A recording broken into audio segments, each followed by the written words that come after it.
রাজধানীর ধানমন্ডিতে মব সৃষ্টি করে এক প্রকাশককে স্বৈরাচারের দোষর আখ্যা দিয়ে তার বাসার সামনে বিশৃঙ্খলা করা ৩ সমন্বয়ককে ছেড়ে দেয় ধানমন্ডি থানা পুলিশ।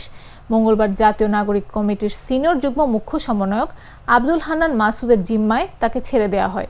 এ ঘটনায় তাকে কারণ দর্শানোর নোটিশ দিয়েছে এনসিপি। আজ বুধবার এনসিপির ভেরিফাইড ফেসবুক পেজে সেই নোটিশটি পোস্ট করা হয়। দলটির যুগ্ম সদস্য সচিব সালেউদ্দিন সিফাত স্বাক্ষরিত এই নোটিশে হান্নান মাসুদকে আগামী ৩ দিনের মধ্যে শৃঙ্খলা কমিটির কাছে লিখিতভাবে ব্যাখ্যা প্রদানের নির্দেশনা দেওয়া হয়েছে। আটকের পর ছেড়ে দেওয়া সমন্বয়করা হলেন মোহাম্মদপুর থানার বৈষম্য বিরোধী ছাত্র আন্দোলনের আহ্বায়ক সাইফুল ইসলাম রাব্বি। তাকে নৈতিক স্খলনজনিত কারণ দেখিয়ে অব্যাহতি দেওয়া হয়েছে।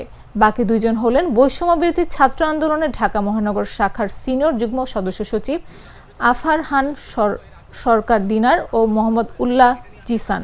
তবে জিসানের বৈষম্য বিরোধী ছাত্র আন্দোলন কমিটিতে কোনো পদ নেই।